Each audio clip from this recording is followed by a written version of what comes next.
예배드리는데 계속 힘써주시기 바랍니다. 특별히 황종 직분자들은 모든 공적 예배에 모범을 보여주시기 바랍니다.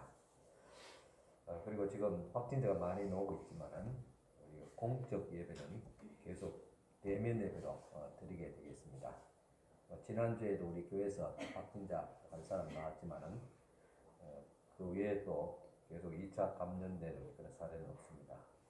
또 계속 또 같이 또 2차 감염이 있다 하더라도 앞으로는 우리 확진자는 정부의 또 질본의 지침대로 한 주간 자가 격리하시면서 치료받으시고 또 완치 또 확인을 한 후에 다시 대면 예배에 또 참석할 수 있기를 바랍니다. 우리 가정 예배 또 주일 저녁이나 평일에 꼭 들어주시기 바랍니다. 또 사순절 첫 주일 오늘 예배를 드리게 되겠습니다.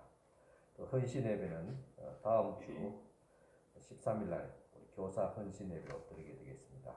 또 3월의 예배는 지금과 같이 각 구역별로 드리게 되겠습니다. 또 주보 성경 문제와 성경 읽기표에 계속 많이 참여해 주시기 바랍니다. 당회가 오늘 일부 예배 후에 목양실에서 있습니다. 또 선한일 원래에 예배 후에 약식으로 이렇게 모여주시기 바랍니다.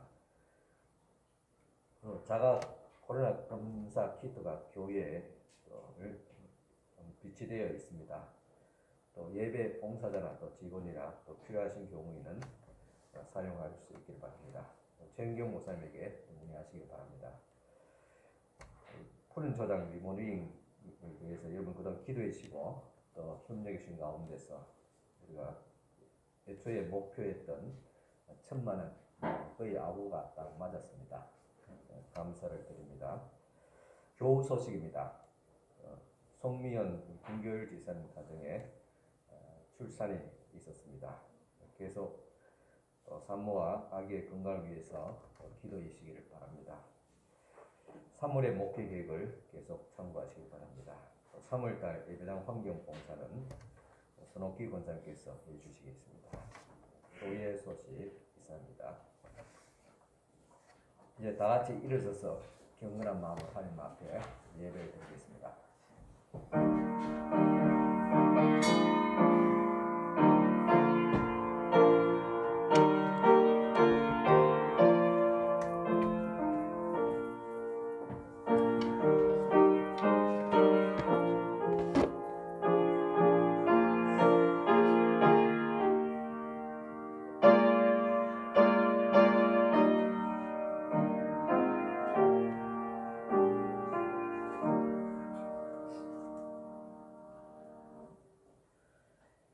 하나님 아버지 감사합니다.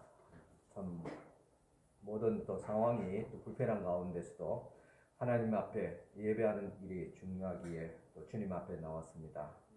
주님 앞에 나온 이 발걸음들을 주께서 기억하여 주시고 축복하여 주시고 치유하여 주시옵시고 또 강건하게 하여 주시옵기를 간절히 바라옵나이다. 우리의 몸과 마음을 주께서 날마다 새롭게 하여 주시사 하나님의 나라에 더 합당한 주님의 귀한 자녀들 되어지게 하옵소서. 이 시간도 주님 앞에 감사하며 귀한 또 예물도 올려드립니다. 먼저 10의 1조 주님 앞에 드리오니 주님께서 기쁘게 받아주시옵기를 원합니다. 첫 예물 구별해서 드립니다. 주님 모든 또 물질들이 또 거룩하며 온전하게 하옵시고 또 손실이 없도록 주께서 축복하여 주시옵기를 원합니다. 특별히 지금같이 어려운 또 경기 가운데서도 하나님의 도우시는 손길이 저들의 사업장과 직장과 가정 위에 함께하여 주시옵기를 원합니다. 주님 앞에 감사하며 주신 은혜 감사하며 지켜주신 은혜 감사하며 또 푸른 하나님의 또 은혜 감사하며 변함없는 주님의 사랑에 깊이 감사하며 주의 하나님 예배하시는 하나님 지켜주심을 또 감사합니다. 하나님의 은혜로 회복케 하심을 감사하며 또 하나님의 은혜 감사하며 또 은혜 감사하며 귀한 감사의 예물 드렸습니다. 참 주신 은혜도 감사하지만은 또 아이도 받지 않는 또 어려운 가운데서도 주님 앞에 감사하는 귀한 이 손길들을 기억하여 주시기를 원합니다. 주님 채워주시고 축복하여 주옵시고 치료하여 주시옵시고 화평케 하여 주시옵기를 원합니다. 소원대로 믿음대로 그리스도 안에서 충만하게 응답되어지고 이루어지게 하옵소서. 병든 자는 고쳐주시고 궁핍한 자는 채워주시고 불안한 자는 주께서 평안을 다하여 주시옵기를 간절히 주님 앞에 기도드립니다. 또 주님 앞에 또 푸른 초장 감사 헌금으로 주님 앞에 올려드립니다. 귀한 또 어린아이의 손길 통해서도 또 푸른 초장 건축 헌금을 주님 앞에 올려드리옵나니 이 손길들을 주께서 기억하여 주시옵기를 원합니다. 부모와 또 아이들의 믿음 동일하게 주께서 축복하여 주옵시고 주님 앞에 어릴 때부터 감사하며 주님 앞에 올려드리는 귀한 손길 또 이것을 행하게 한 부모의 귀한 믿음을 주께서 받아주시고 축복하여 주시옵시고 귀한 아름다운 믿음의 가정 축복된 가정 주님 은혜 가운데서 번창하는 귀한 자녀들 될 수 있도록 축복하여 주시옵기를 바라봅니다. 또 주님 앞에 주의 헌금을 드리며 성교 구제 장학 건축의 물로 주님 앞에 올려드립니다. 이 모든 아름다운 손길을 주께서 은혜 베푸시고 축복하여 주시옵소서. 오늘도 주님 앞에 드리는 우리의 헌신을 주께서 기쁘게 받아주시옵기를 원하며 하나님의 신령한 은혜와 복이 임하게 하여 주시옵소서. 예수님 이름으로 축복하며 기도드리옵나이다. 아멘. 다 앉으셔서 최종 지사님 오셔서 찬양 드리겠습니다.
이 시간 주신 하나님의 말씀 봉독해 드리겠습니다. 말씀은 요한 1서 4장 10절에서 12절까지 말씀 보시겠습니다.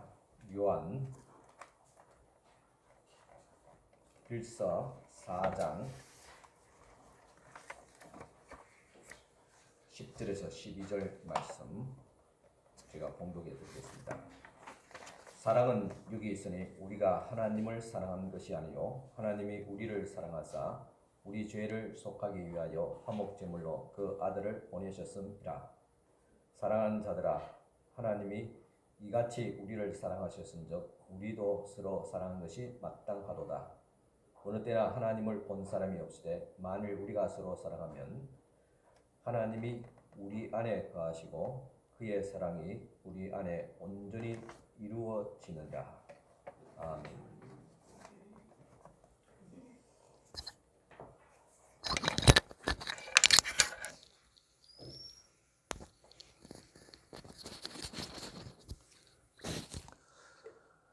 여러분 안녕하셨습니까? 예. 참 코로나 확진자 연일 계속 폭증하는데 여전히 여러분들 오실 분은 다 오신 것 같아요. 참 이런 상황에서 또 예배 드리러 오신 여러분들 보니까 이제는 막 가자 하는 것 같아요. 사실 그렇습니다. 이제 더 이상 멈출 수도 없고 돌아설 수도 없고 우리가 막 가야 됩니다. 우리 일상생활을 회복하기 위해서 이제는 앞으로 달려가는 길밖에 없습니다. 저희 교회에서도 지난주에 첫 확진자가 나오고 또 아마 또 교회는 출석하지 않았지만 또 가정에서 확진된 분들도 몇 분 또 계십니다. 그럴지라도 지난 주간 동안 또 여러 가지 정부 지침도 완화된 지침도 그렇게 날라왔고 또 우리 또 장님들과 또 의논하면서 예전 같은 경우는 보름간 한 2주간 교회 문 닫고 그렇게 있어야 되는데 이제는 그런 분위기가 아닙니다. 또 코로나 또 오미크론 또 사람들 다르겠지만 대체적으로 또 증상이 경미하니까 그냥 감기다 생각하고 또 감기 얘기는 또 많은 통증이 있는 분들도 사람 따라 있습니다. 하여튼 각자 자기 건강을 챙기면서 또 치료받으실 분은 치료받고 또 예배는 계속 또 진행되어야 될 줄 압니다.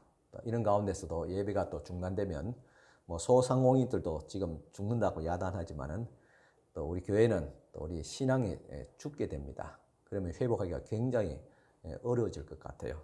그래서 우리가 서로 조심하면서 또 예배를 드리고 될 수 있는 대로 또 여러분들 또 모든 또 생활에 또 조심을 또 하시기를 바랍니다. 우리 예배 드리기 전에 한번 또 인사 한번 드리겠습니다. 저하고 인사했지만 옆에 계신 분들과 인사드리겠습니다. 안녕하십니까? 축복합니다. 감사합니다. 사랑합니다. 예, 감사합니다. 예. 지금 또 코로나 이 상황에서 좀 목내정도 했지만은 다음에는 좀 일어서서 이렇게 한번 또 악수도 하시고 또 생각 있으면 또 서로 이렇게 또 안아도 주시고 또 어깨도 두드리시면서 격려하면서 좀 더 진하게 좀 인사를 나누시면 좋겠습니다. 지금 여러분 알다시피 러시아와 우크라이나 전쟁으로 말미암아 그 두 나라뿐만 아니라 전 세계가 지금 영향이 있습니다. 또 경제가 또 흔들리고 있습니다. 그리고 지금 우리나라는 코로나 팬데믹 이제 정점을 향해서 달려가면서 지금 또 어려운 가운데 있습니다. 참 안팎으로 마치 전쟁을 하는 것과 같은 것 같습니다. 그렇지만은 전쟁 끝에는 또 평화가 찾아오게 됩니다. 이제 코로나 팬데믹도 이제 끝이 보이는 것 같습니다. 그런 가운데서 여러분들은 평안하기를 바랍니다. 또 여러분들 가정은 또 평안하십니까? 가끔 부부간에 또 식구간에 다툼이 일어날 때가 있습니다. 이유는 여러 가지가 있겠지만은 가장 큰 비중을 차지하는 것이 자녀의 문제, 그리고 자녀의 문제가 얽힌 그런 문제일 것입니다. 때로는 격렬하게 다투기도 하지만은 대부분 이성을 가지고 차분하게 대화 아닌 대화를 하게 됩니다. 이야기의 주제가 자녀들의 태도입니다. 저도 아버지로서 자녀를 두고 걱정하는 것은 자녀들이 공부를 잘 하느냐 못 하느냐가 아닙니다. 직장에 잘 다니느냐 못 다니느냐도 아닙니다. 사업을 잘 하느냐 못 하느냐도 아닙니다. 결혼을 언제 할 것이냐도 아닙니다. 정말 걱정하는 것은 태도입니다. 공부는 못할 수도 있습니다. 사업을 하다가 잘 안 될 수도 있습니다. 요즘 같은 코로나 팬데믹으로 인해서 불경기 때는 더더욱 그렇습니다. 하지만은 태도가 잘못된 것은 용납이 되지 않습니다. 부모는 그런 것을 두고 염려와 불안 그리고 희망을 두고 고민을 하게 되는 것입니다.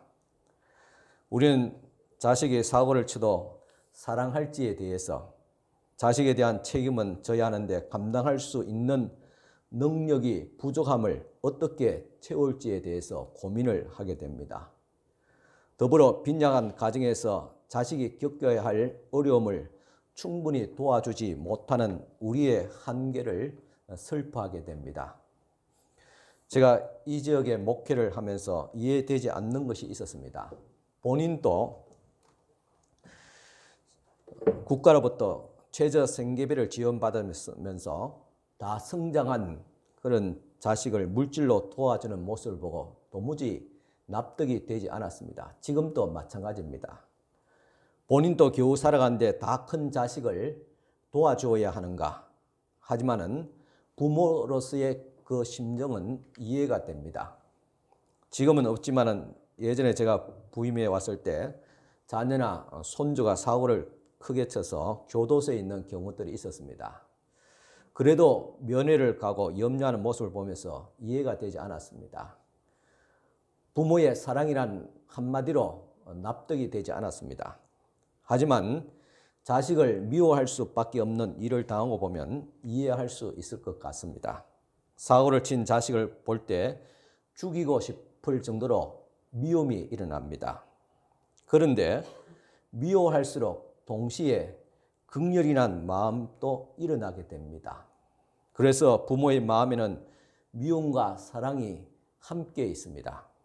참으로 미움의 강을 건너지 않고는 진정한 사랑을 말할 수 없을 것 같습니다. 우리 아버지 하나님의 사랑이 그렇지 않나 생각합니다. 아버지 하나님에게도 미움과 사랑이 함께 있습니다. 배신에 대한 분노와 미움, 그리고 죄인에 대한 긍휼과 사랑. 결국 예수님의 십자가에서 진노는 아들에게 다 쏟으시고 사랑은 죄인에게 부으셨습니다. 부모의 심정도 그러합니다. 미움은 당신 안으로 다 삼키고 자식에게는 결국 사랑을 나타내게 됩니다. 그래서 부모를 볼 때 비로소 또한 부모가 되어질 때 아버지 하나님의 마음을 알게 됩니다. 이렇게 우리는 하나님을 알아갑니다. 더불어 자신도 알아갑니다. 저도 여러 목회자들과 다를 바 없이 목회 초반에는 정의를 추구하고 세상을 아주 조금이라도 바꾸고 싶었습니다. 그런데 중반에는 교회를 바꾸고 변화시키고 싶었습니다. 중후반부에는 내 가정을 변화시키고 싶었습니다. 이제 후반부에는 나를 변화시키고 있습니다. 이제 나이가 들고 남편과 아버지가 된 지금도 땅끝까지 복음을 전해야 한다는, 또 하나님의 나라를 이 땅에 임하게 해야 한다는 사명은 여전히 있습니다. 하지만 저는 종종 가장 사랑하는 사람들과 갈등과 다툼을 벌이고 있는 내 자신을 보곤 합니다. 저는 가족들에게 고함을 지르는 평화주의자입니다. 그렇습니다. 우리는 하나님의 나라와 땅끝 전도라는 큰 사명이 있지만은 정작 주변에 친절과 용서와 은혜를 베풀 수 있는 작은 기회들을 소홀히 여기게 됩니다. C.S. 루이스의 스크루테이프라는 편지가 있는데 여기에서 악마 스크루테이프가 후배 악마에게 이렇게 말합니다. 사람들의 관계를 망가뜨릴 수 있는지를 지도합니다. 가장 기본적인 의무는 등한시한 채 가장 어렵고 영적인 의무에만 마음을 쓰게 하라고 합니다. 그는 이어서 말합니다. 내가 맡은 고객들 중에는 아내나 아들의 영혼을 위해서는 열렬한 기도를 쏟아 놓으면서도 정작 아내나 아들에게는 곧바로 욕설과 폭력을 서슴지 않는 인간들이 있었다고 말합니다. 이 악마의 영향력 아래 놓인 이들처럼 우리 역시 가장 가까운 이들을 돌보는 일을 소홀히 하면서도 위대한 사랑을 그렇게 부르짖습니다.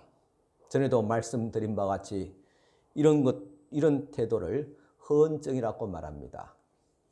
저도 마찬가지로 목회한다는 핑계로 정작 가족들을 소홀히 여기지 아니했는가라는 반성과 책임감을 느끼게 됩니다.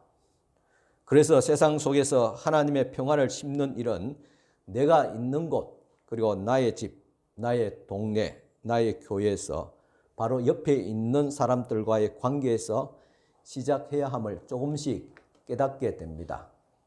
그러기 위해서는 먼저 내 가족과 이웃을 돌보며 용서해야 합니다.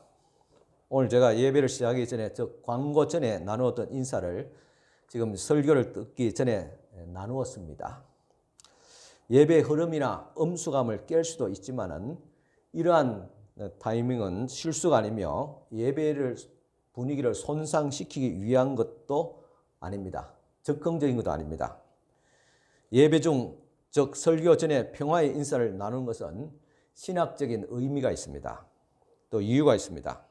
설교나 성찬식으로 나오기 전에 그리스도의 몸과 피를 받기 전에 우리는 바로 옆에 있는 성도들에게 평화를 전해야 합니다. 이웃과 더불어 화평을 누릴 때만 평화의 왕이신 그분의 말씀의 식탁에 가식이 없이 나갈 수 있기 때문입니다. 예배 중 평화의 인사를 건너는 이러한 실천은 교회가 시작될 때부터 있었습니다. 초기 기독교 형제 자매들은 악수나 하거나 아니면 어색하게 살짝 껴안는 정도로 만족하지 않았습니다. 그들은 힘껏 껴안으면서 그 볼에다가 입을 맞추었습니다. 초기 그리스도인들은 평화의 인사가 단순한 형식이 아닌 실제적인 화해의 시간이 되기를 바랬고, 그리하여서 3세기 동방교회에서는 평화의 인사를 나눌 때 예배를 인도자를 돕는 한 성직자가 일어서서 우리 중 이웃에게 여전히 끄리낌을 느끼는 사람이 있습니까? 우리 중에서 이웃에게 여전히 끄리낌을 느끼는 사람이 있습니까? 라고 외쳤습니다. 초기 그리스도인들은 마태복음 5장에 나오는 예수님의 가르침, 즉 제단에 나아가다가 형제가 자신에게 원한을 품고 있는 것이 생각나거든 하나님 앞에 제물을 드리기 전에 가서 먼저 형제와 화해해야 한다는 말씀을 진지하게 받아들였던 것입니다. 따라서 평화의 말씀을 듣기 전 우리는 가장 가까운 곳에 있는 이들에게 평화를 전해야 됩니다.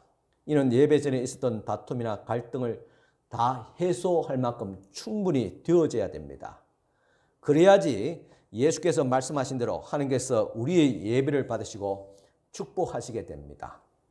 그러면 다시 한번 우리 옆에 있는 사람, 또 지금 여러 상황에서 직접 가지 못하지만은 서로를 향해서 바라보면서 우리 한번 또 평화의 인사를 건네볼까요?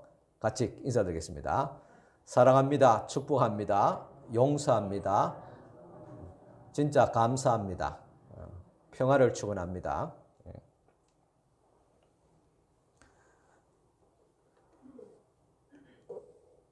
이와 같이 우리는 평화의 인사를 나누며 또 화평의 말씀을 가지고 이제 가족으로 세상으로 돌아가야 됩니다.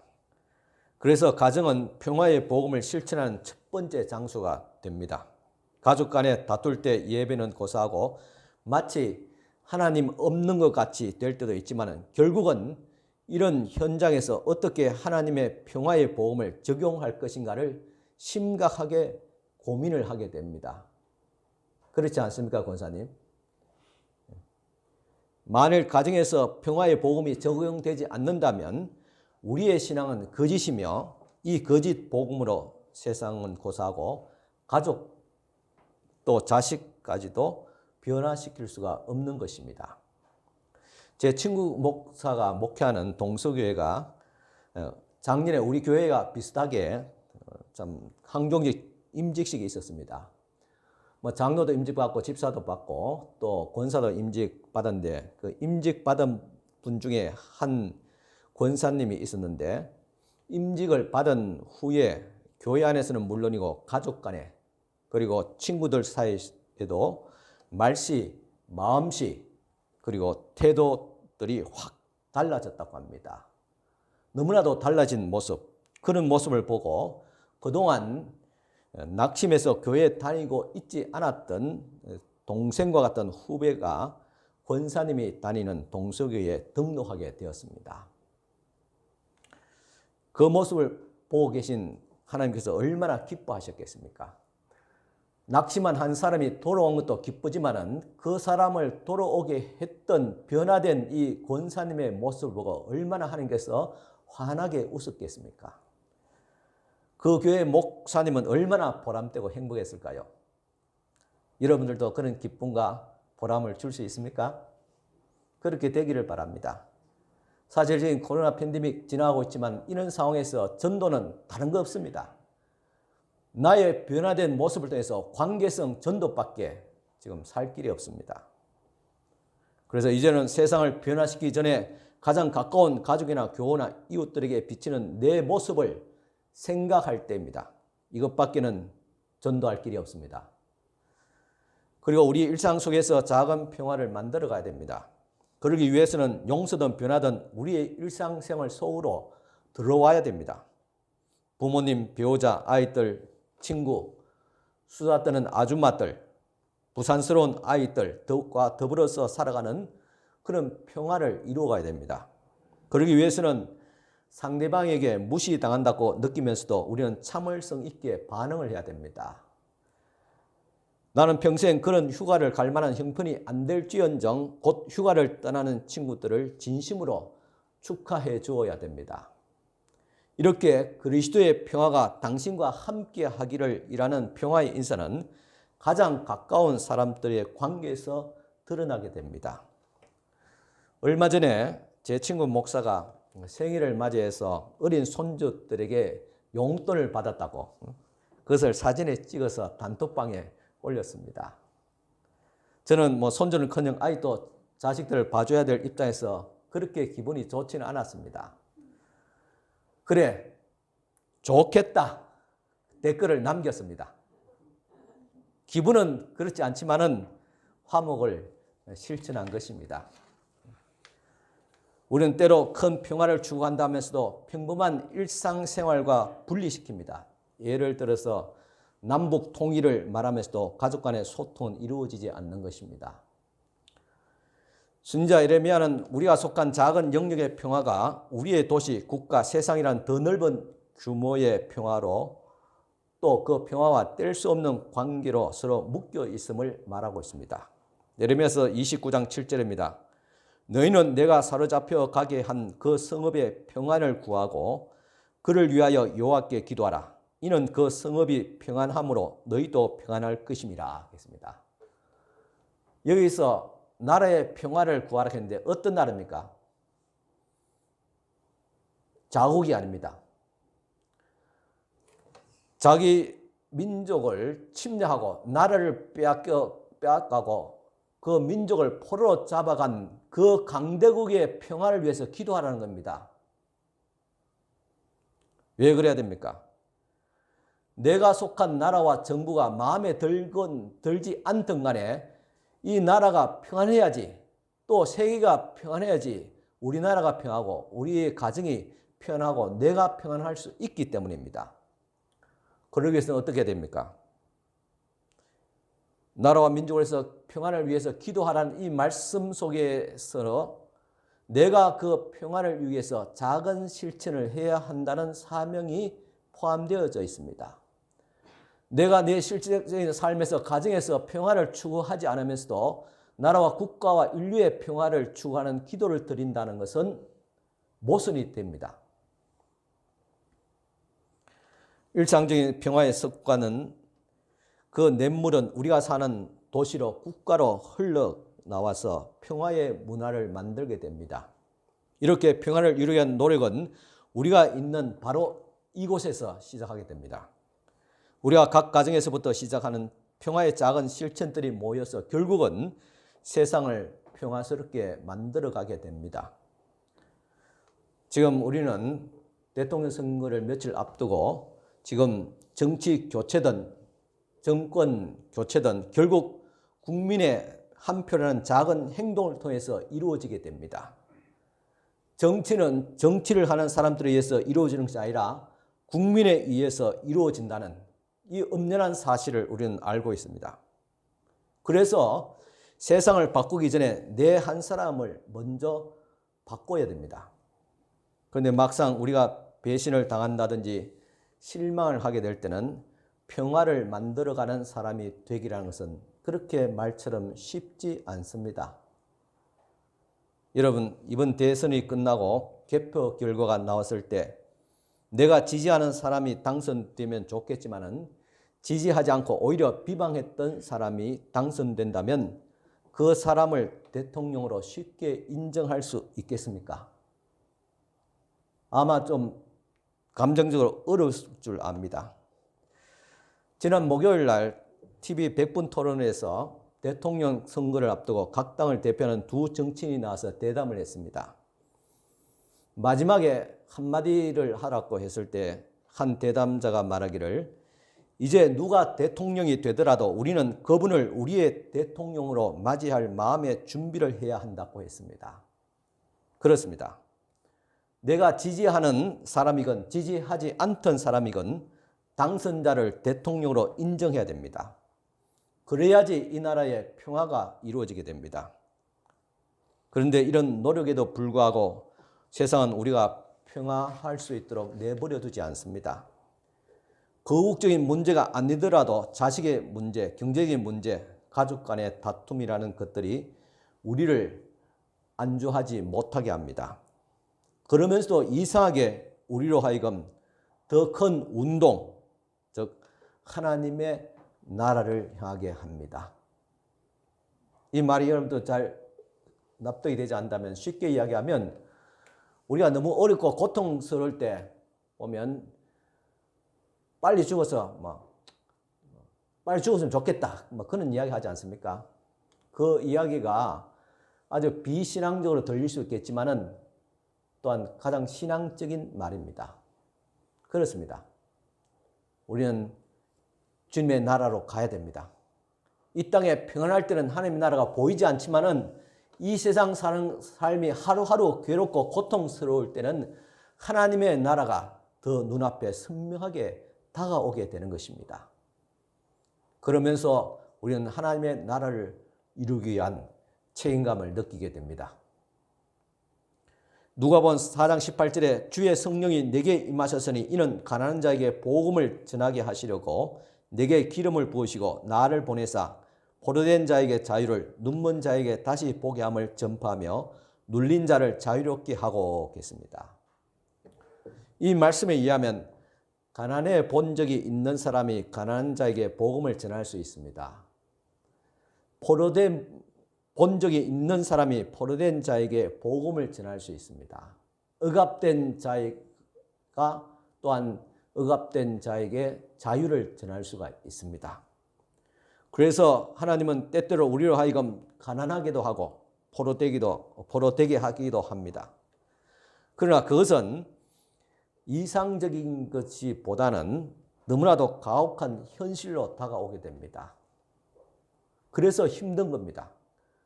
그리고 우리는 스스로 말합니다. 꼭 이렇게 해야 하는가? 이렇게 하나님의 뜻이 우리의 삶 가운데서 나타나야만 하는가라는 그런 어려움을 토하게 됩니다.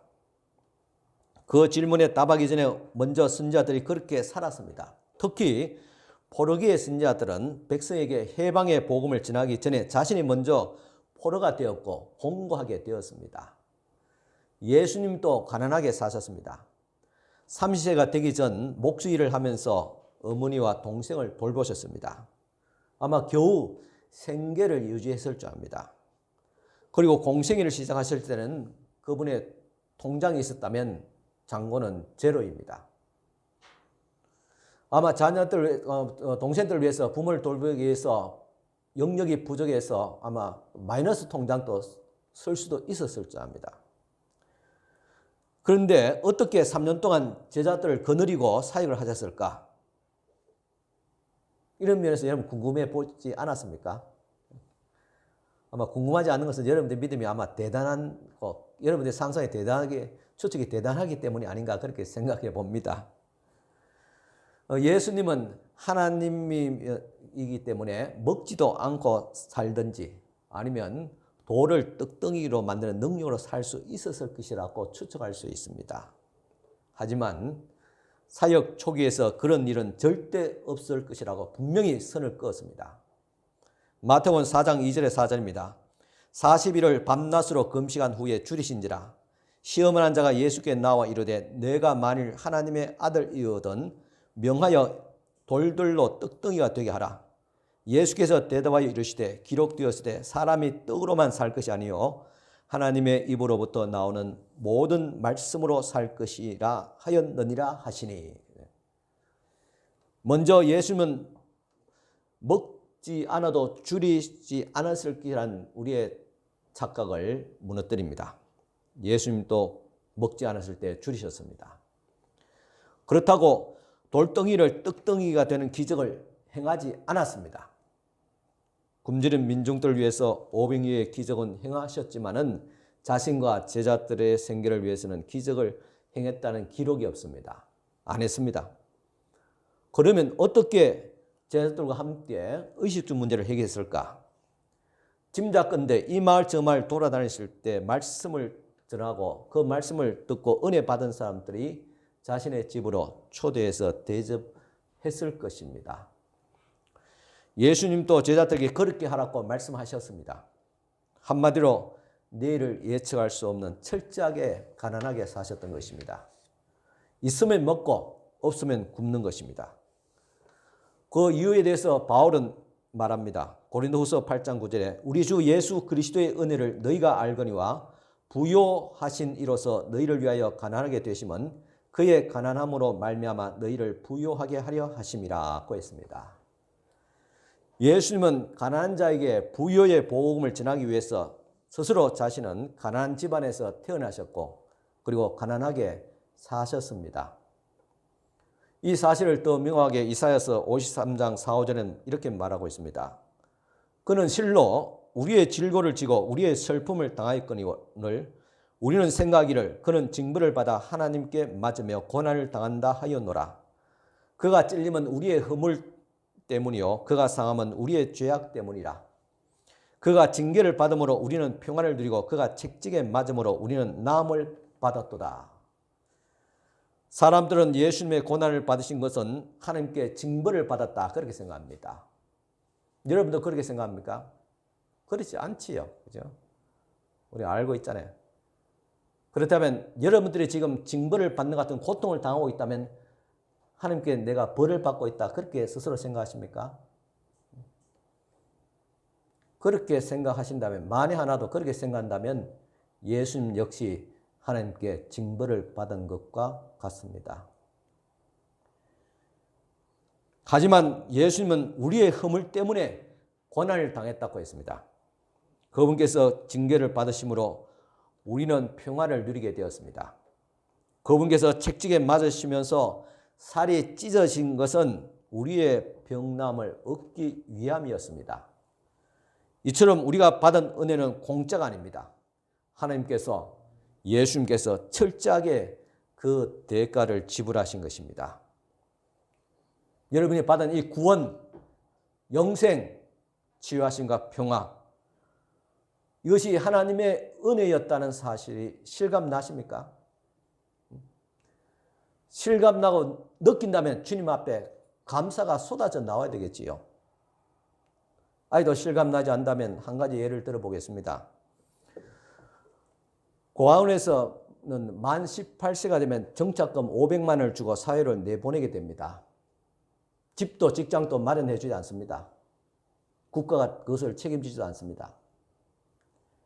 그동안 최소한의 교육과 의식주 문제는 혜택을 받았는데 이제 홀로 써야 됩니다.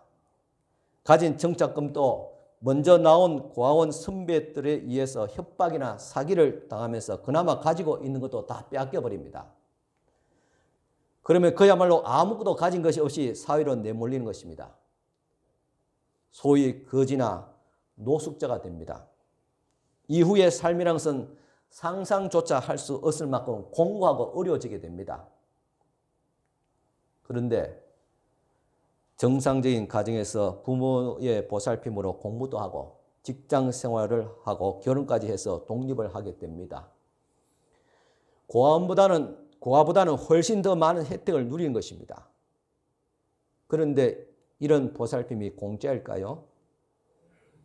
이런 혜택에 대해서 여러분 감사합니까?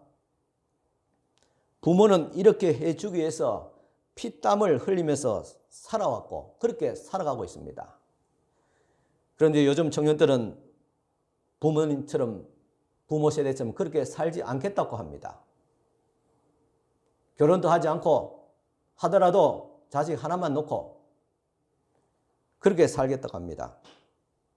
자신들은 다 누리고 말입니다. 얼마나 이기적인 생각입니까? 이런 것은 세상적인 흐름일 수는 있겠지만은 신앙적이지 않습니다. 은혜 받았으면 어떤 모양으로도 은혜를 갚아야 되지요. 얼마 전에 TV를 보는데 고아원 출신인 봅슬레이 국가대표 강한 선수가 나왔습니다. 그가 체육을 전공하고 국가대표가 된 이유는 엄마를 찾기 위해서라고 했습니다.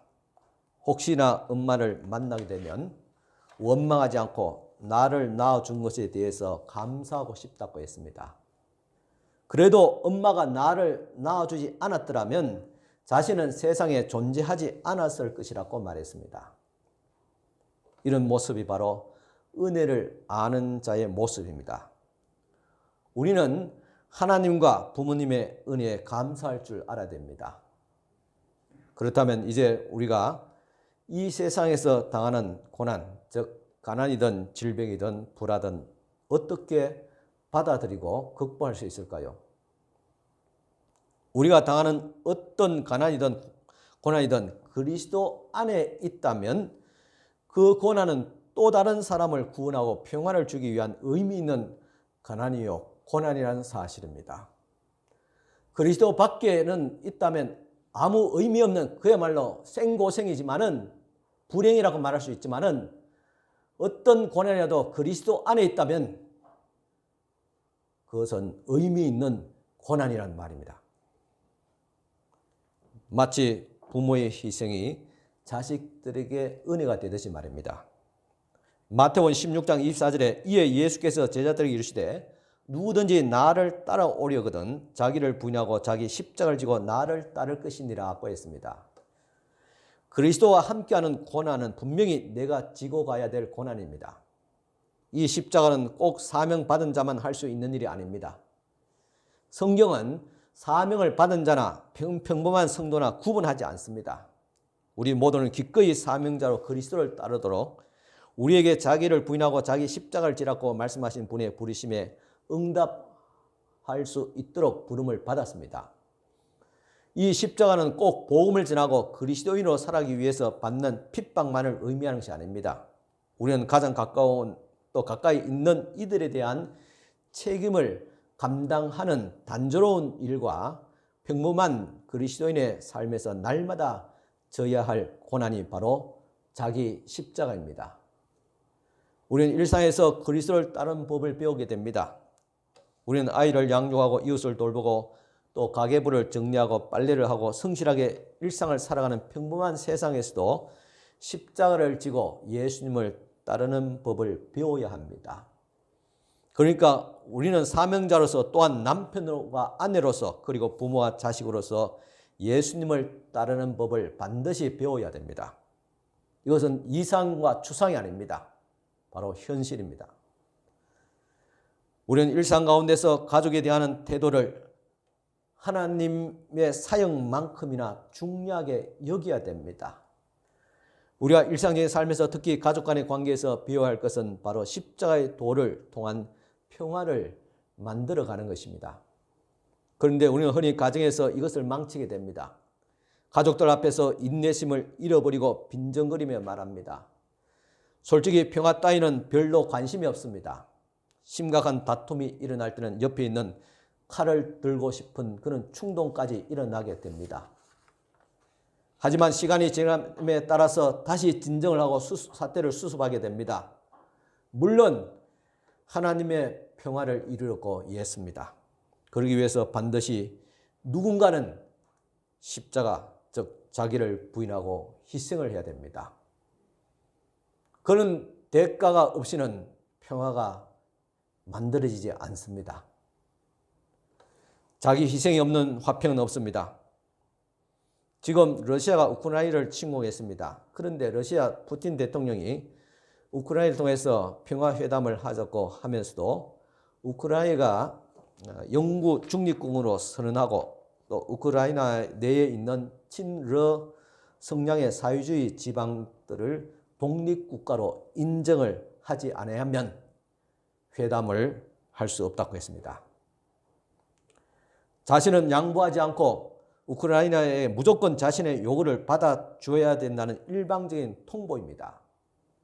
이것은 평화가 아니라 협박입니다. 진정 평화를 만들어가는 사람은 먼저 자신을 부인하고 희생을 합니다. 이것이 바로 십자가의 도를 통한 평화입니다. 우리 예수님은 하나님과 원수된 우리 사이의 화평을 이루기 위해서 자신이 친히 십자가에서 희생을 했습니다. 에베소 2장 16절입니다. 또 십자가로 이 둘을 한 몸으로 하나님과 화목하게 하려 하심이라. 원수된 것을 십자가로 소멸하시고. 고린도후서 5장 19절입니다. 곧 하나님께서 그리스도 안에 계시사 세상을 자기와 화목하게 하시며 그들의 죄를 그들에게 돌리지 아니하시고 화목하게 하는 말씀을 우리에게 부탁하셨느니라. 로마서 12장 18절입니다. 할 수 있거든 너희로서는 모든 사람과 더불어 화목하라 하겠습니다. 먼저 하나님과 우리와의 관계를 화목시키기 위해서 자기를 내어주신 예수님께서 우리에게 또다시 너희는 할 수 있는 대로 모든 사람과 화목하라. 이 말은 무슨 말입니까? 화목하기 위해서는 반드시 희생이 따른다는 겁니다. 이 말씀대로 우리는 화평을 실천한 책임이 있습니다. 화해 실천을 배우는 일은 우리의 가장 가까운 이들에게서부터 시작돼야 됩니다. 그런 의미에서 가정은 우리가 처음 경험하는 첫 번째 용서의 학교입니다. 하지만 화평을 이루기는 말처럼 쉽지 않습니다. 거기에는 이미 깊은 상처가 있고 심지어 상처를 받는 일이 반복되기도 합니다. 이런 가운데서 이루어져야 될 용서와 화해는 큰 비용이 들게 됩니다. 용서와 화해를 위해서 시간을 쏟고 눈물을 뿌려가면서 때로는 경제적인 손실을 감수하면서 오랫동안 힘들게 몸부림쳐야만 합니다. 우리가 매주 옆에서 예배 드리면서 사람들이 건네는 인사 속에는 사실 이런 쓰린 속마음을 감추고 있습니다. 십자가에 달리시기 전 예수님은 무릎을 꿇고 제자들의 발을 씻겼었습니다. 그 중에는 곧 자신을 부인하게 될 이들의 발도 있었습니다.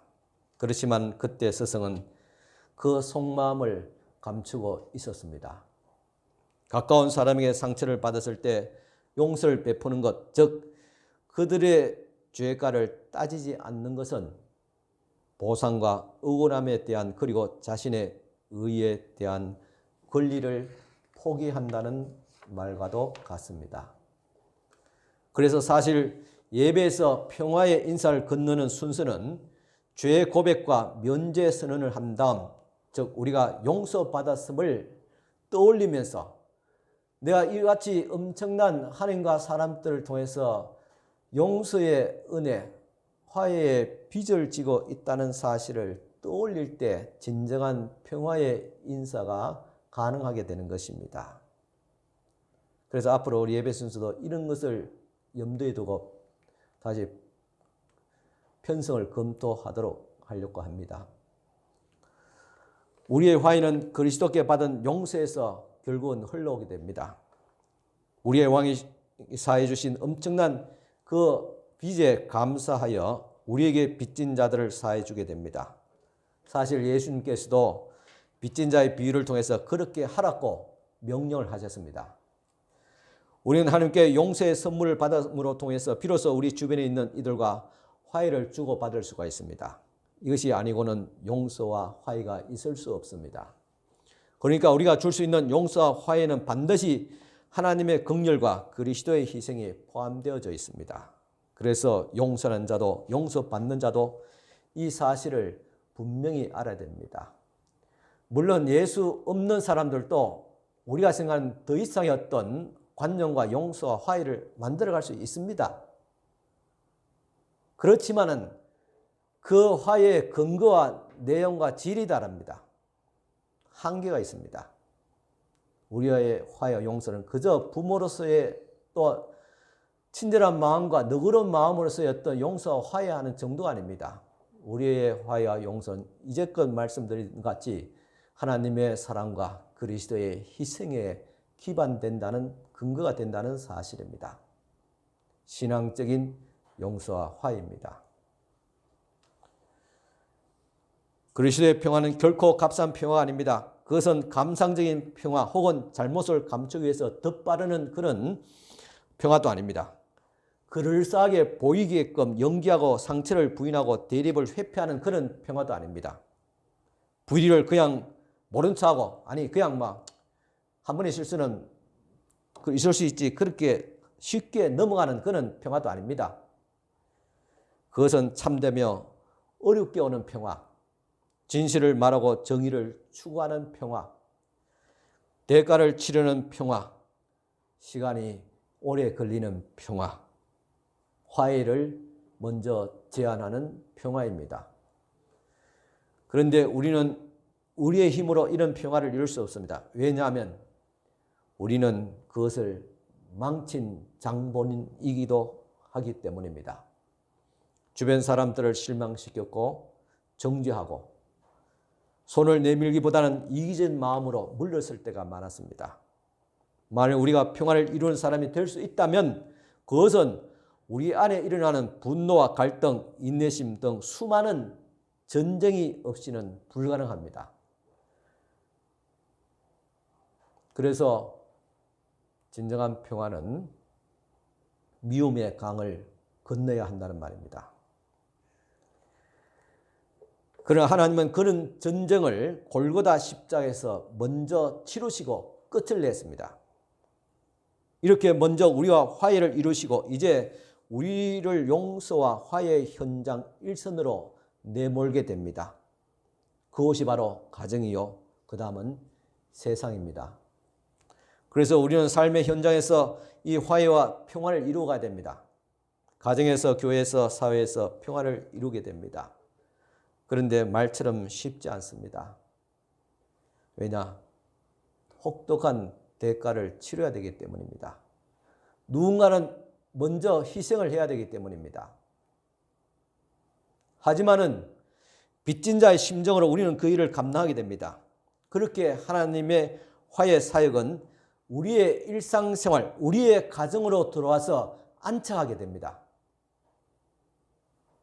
때로는 처절한 삶의 현장 속으로 들어오기도 합니다.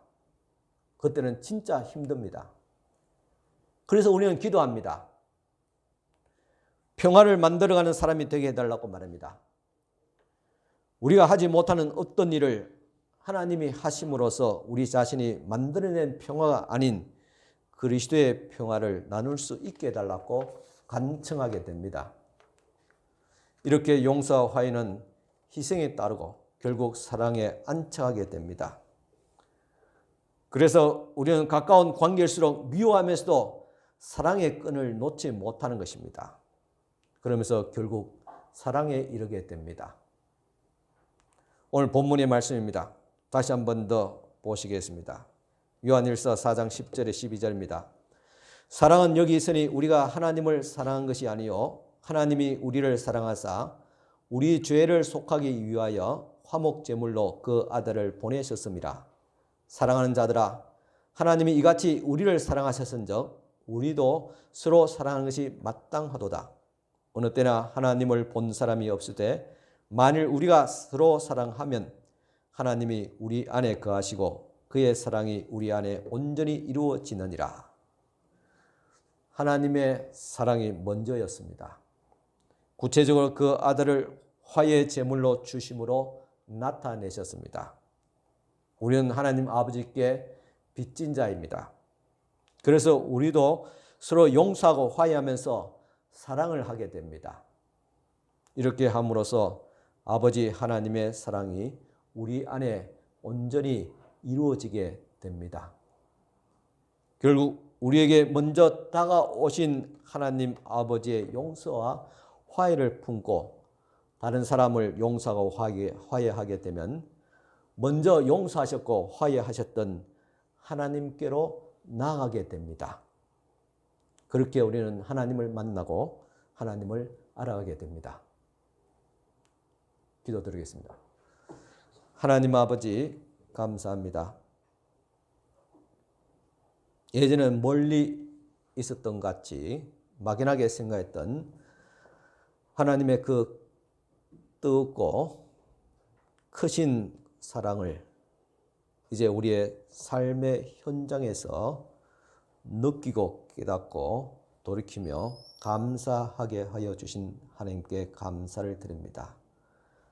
하지만 이 교훈을 우리가 깨닫기까지는 너무나도 처절한 삶을 살았습니다. 때는 위험한 삶도 살았습니다.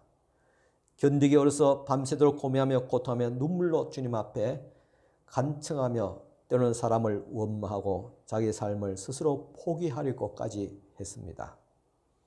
하나님, 주님을 따르고 믿는다는 것이 또 하나님의 사랑을 느낀다는 것이 이토록 어려운 대가를 치르고 깨달아야만 하는가는 그런 참 부담도 있습니다. 그런 가운데서도 주님께서 우리를 여전히 사랑하시고 우리의 삶의 현장 고통 가운데서 그냥 던져 보내시지 아니하시고 이 시간도 여전히 사랑의 끈을 놓지 아니하시는 우리 하나님 아버지, 그 사랑의 줄을 붙잡고 오늘 우리의 사망의 구렁텅이에서 다시 건져냄을 받게 하여 주시기를 원합니다. 온 세상이 지금 전쟁의 또 영향 속에서 고통스러워하고 있습니다. 코로나 팬데믹 이제 막바지 이르렀지만은 여전히 우리의 삶을 불편하고 또 우리의 경제를 힘들게 하고 있습니다. 지금 대선을 눈에 앞두고 있지만은 어느 누가 한들 세상이 바뀌겠습니까? 오직 하나님의 정의와 공의가 나타나는 세상이 되기를 원합니다. 내가 속한 내가 삶의 터전에서 공의와 정의가 나타나게 하옵시고 내가 행사하는 이 작은 표 하나가 세상의 공의와 정의를 이루는 작은 실천이 되어지게 하옵소서. 하나님도 오늘 또 우리의 삶을 보살피신 우리 하나님, 우리 성도들의 삶의 현장 구구절절 어려운 사연들이 있습니다. 그 고통을 넘긴 사람도 있고 그 과거의 아픔을 여전히 안고 살아가는 사람도 있고 지금 부대치는 사람도 있고 앞으로 어떤 어려움과 시련이 닥칠지 모르는 불안감이 있는 성도들도 있습니다. 주님, 이 가운데서 또다시 주님 구원하여 주시옵시고 내가 감당할 수 있는 시련이라면 감당할 수 있는 능력을 다해 주시고 감당할 수 없는 시련이라면 피할 길을 열어주시옵소서. 우리가 이미 주님부터 많은 은혜와 사랑을 받았는데 우리의 삶에 이제 또다시 하나님의 은혜와 사랑을 기억하게 하옵시고 그 은혜와 사랑을 힘입어 또한 우리가 또 다른 사람을 용서하고 관용을 베풀고 화해의 손길을 먼저 내밀 수 있는 용기를 얻게 하여 주시옵소서. 우리가 귀로 듣고 눈으로 보았던 하나님의 말씀이 이제는 우리의 삶의 현장에서, 가정에서 이루어지게 하여 주시옵소서. 부담이 될지라도 그리스도의 사랑을 실천할 수 있는 저희들 되어지게 하여 주시옵기를 바라곤 합니다. 하나님의 은혜로 이 코로나 팬데믹도 속히 정점을 찍고 다시 좀 정상적인 삶으로, 일상적인 삶으로 돌아갈 수 있도록 주님 도와주시옵기를 간절히 원합니다. 그 가운데서 우리가 또다시 치료해야 될 어려운 불편함들이 있습니다.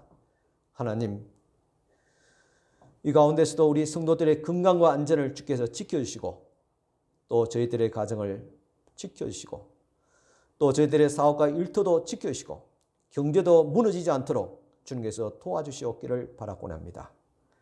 하나님의 도우심이 없이는 우리가 극복할 수 없사오니 하나님께서 우리를 도와주시고 인도하시고, 특별히 우리 성도들의 건강을 주께서 지켜주시고, 오늘도 주님 앞에 드리는 이 예배, 우리의 공적 예배를 주님께서 또한 보존하여 주시옵기를 간절히 바라곤 하면서 우리 구주 예수님 이름으로 감사 기도드리옵나이다.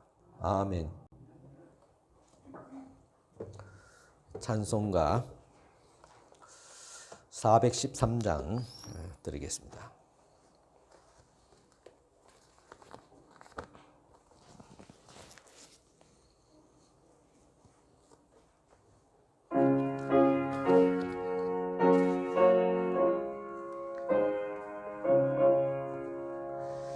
내 평생에 가는 길 순탄하여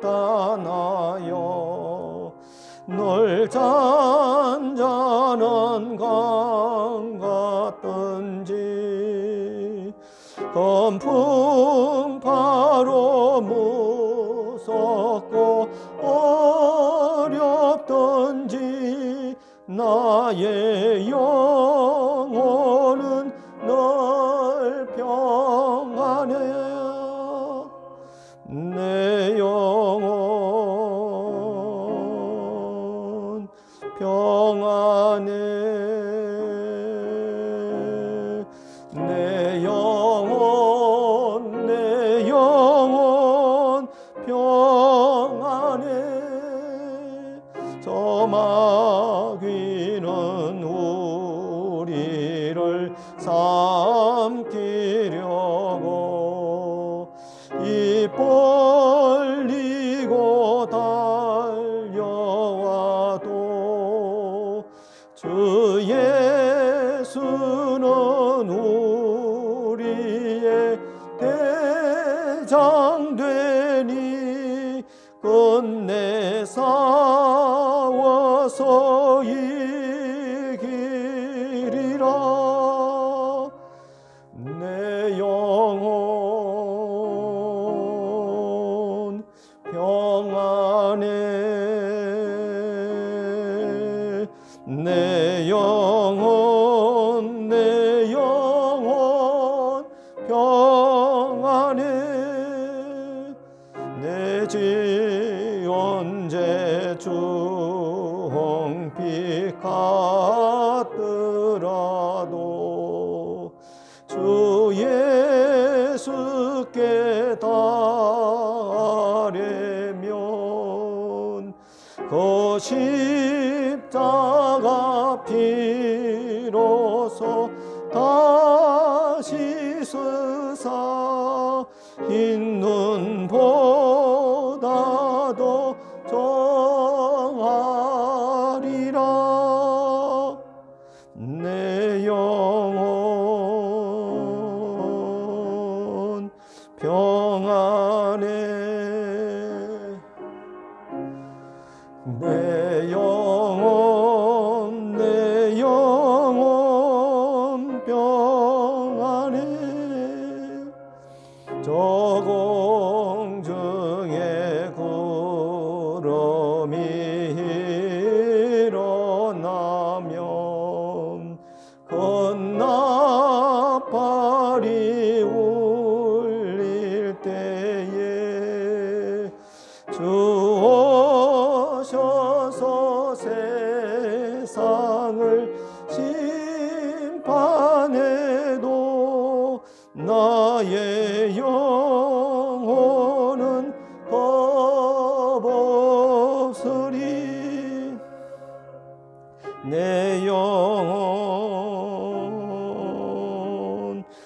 평안해 내 영혼 평안해. 아멘. 우리 다 같이 일어서서 축복기도 받으시기 바랍니다. 지금은 우리 주님 예수 그리스도의 은혜와 하나님의 크신 사랑과 성령님의 감화교통 충만하신 은총이 우리를 구속하시고 용서하시며 또 사랑하셨던 그 은혜를 기억하고 우리가 이제 세상 속으로 용서와 화평을 이루는 사람이 되기를 원하는 사랑하는 모든 우리 성도들과 저희들의 가정과 이 나라와 민족 위에 온 세계 위에 지금부터 영원토록 함께 있을지어다. 아멘.